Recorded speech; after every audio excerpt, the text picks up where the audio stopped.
podcast selanjutnya kita akan belajar tentang teori abiogenesis.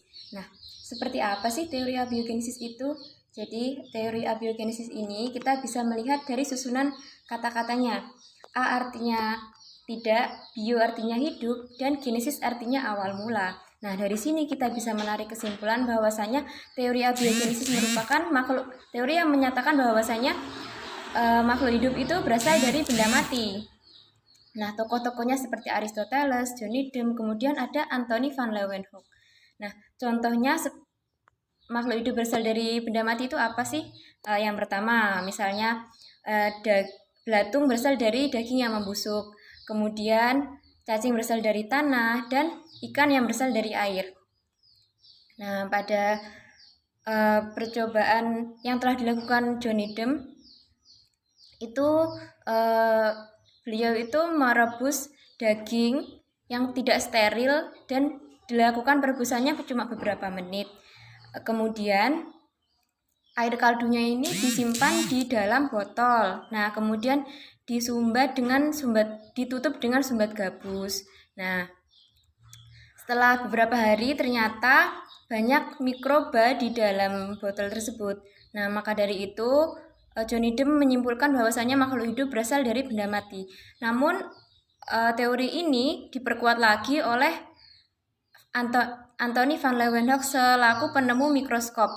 Nah, Anthony ini melakukan percobaan dengan melihat air rendaman jerami itu di bawah mikroskop. Ternyata ada mikroba yang bergerak-gerak. Makanya teori ini bisa diperkuat oleh Anthony van Leeuwenhoek. Tentang teori biogenesis. Nah, jadi ini kebalikan dari teori abiogenesis tadi.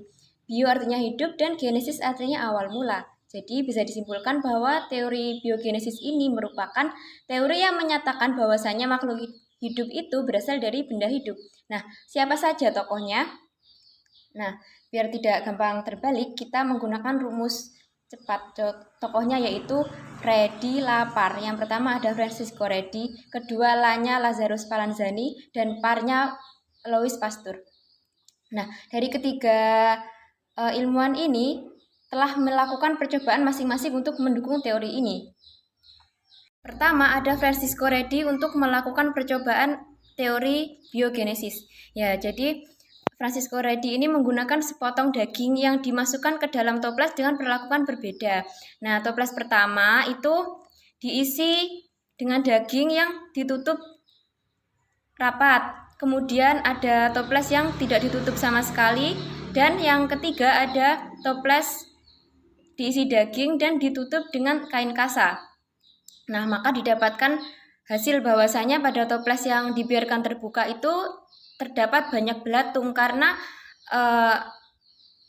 lalat itu bebas masuk ke dalam toplesnya sehingga telur dari lalat itu akan berkembang menjadi larva dan menjadi belatung. Kemudian pada toples yang tertutup rapat tidak ada lalat yang masuk sehingga tidak ada belatung.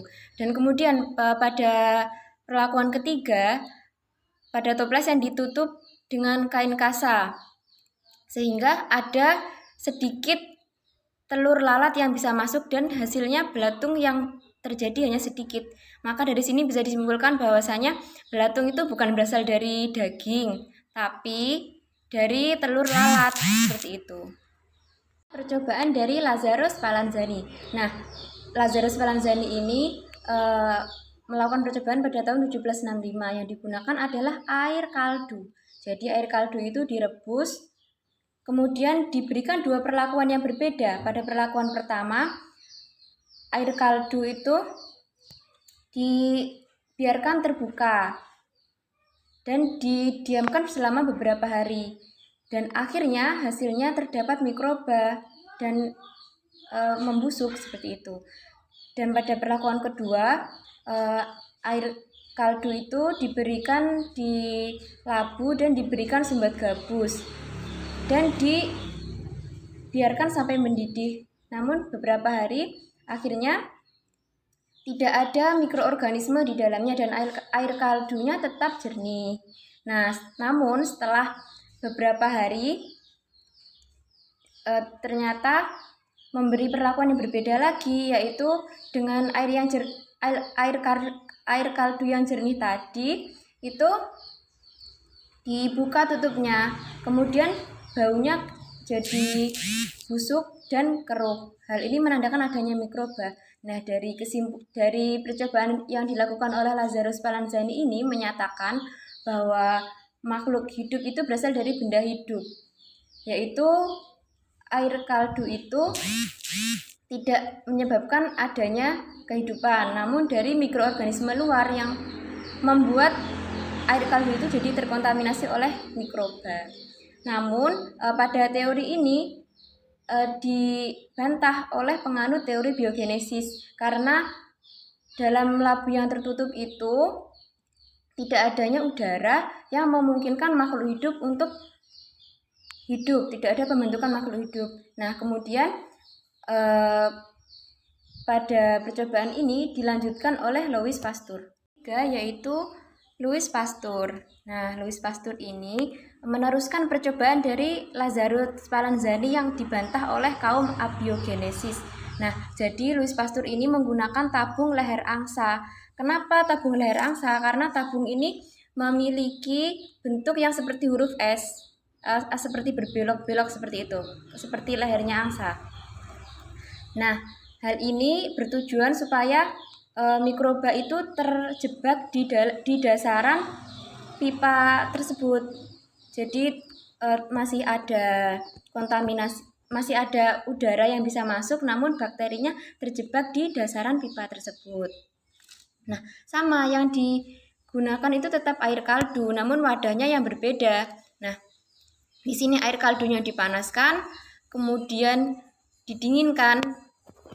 Ternyata air kaldu itu tetap jernih. Nah, yang jernih ini menandakan bahwasanya di sana tidak ada mikroba. Namun, setelah labu leher angsa ini dipecah dengan tujuan supaya terkontaminasi udara luar, maka air kaldu tersebut keruh yang mengindikasikan bahwa di sana terdapat mikroba. Nah, si Louis Pasteur ini menyatakan kesimpulan bahwasanya makhluk hidup atau mikroba itu bukan berasal dari air kaldu, namun dari udara luar yang terdapat spora-spora dan berkembang biak menjadi mikroba. Telah dilakukan oleh beberapa ilmuwan penganut teori biogenesis ini didapatkan beberapa kesimpulan yang sering kita dengar sebagai omnivivum ex ovo, omnivivum ex vivo, dan omnivivum ex vivo. Apa sih artinya? Nah, omnivivum ex ovo itu artinya semua makhluk hidup berasal dari telur. Kemudian omnivivum ex vivo itu artinya semua telur berasal dari makhluk hidup. Dan yang terakhir omnivivum ex vivo artinya makhluk hidup berasal dari makhluk hidup sebelumnya. Percobaan Stanley Miller. Nah, Stanley Miller ini merupakan murid dari Harold Urey. Jadi, Stanley Miller ini meneruskan percobaan yang telah dilakukan oleh Harold Urey, yaitu menggunakan beberapa zat seperti gas metana, amonia, dan hidrogen. Nah, alat-alat bahan-bahan ini dimasukkan ke dalam alat percobaan melalui keran. Nah, di dalam labu kemudian dikasih air. Nah, airnya ini dipanaskan sehingga menghasilkan uap. Nah, selanjutnya gas-gas terdorong oleh uap air menuju ke dalam bilik bola reaksi yang di dalamnya dialirkan aliran listrik. Jadi setelah dikasih CH4, NH4 dan hidrogen itu kemudian dikasih air, terus airnya menguap dan kemudian dari situ diberi aliran listrik sebesar 75.000 volt. Nah, aliran listrik ini diibaratkan sebagai pengganti kilap. Nah, kemudian aliran tersebut kan bertegangan tinggi. Nah, jadi menyebabkan gas-gas bereaksi dan membentuk zat baru.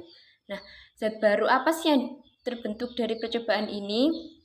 Yaitu asam amino, asam hidroksi, HCN, dan urea. Nah, kita garis bawahi di sini yang menjadi patokan penting yaitu asam amino. Asam amino ini merupakan komponen pembentuk makhluk hidup, komponen pembentuk kehidupan. Jadi dari sini mereka menyatakan bahwasanya makhluk hidup itu berasal dari bahan kimia seperti itu. Nah, Sekian penjelasan dari kelompok 3. Semoga bermanfaat. Apabila masih banyak kurangnya, kami mohon maaf. Wassalamualaikum warahmatullahi wabarakatuh.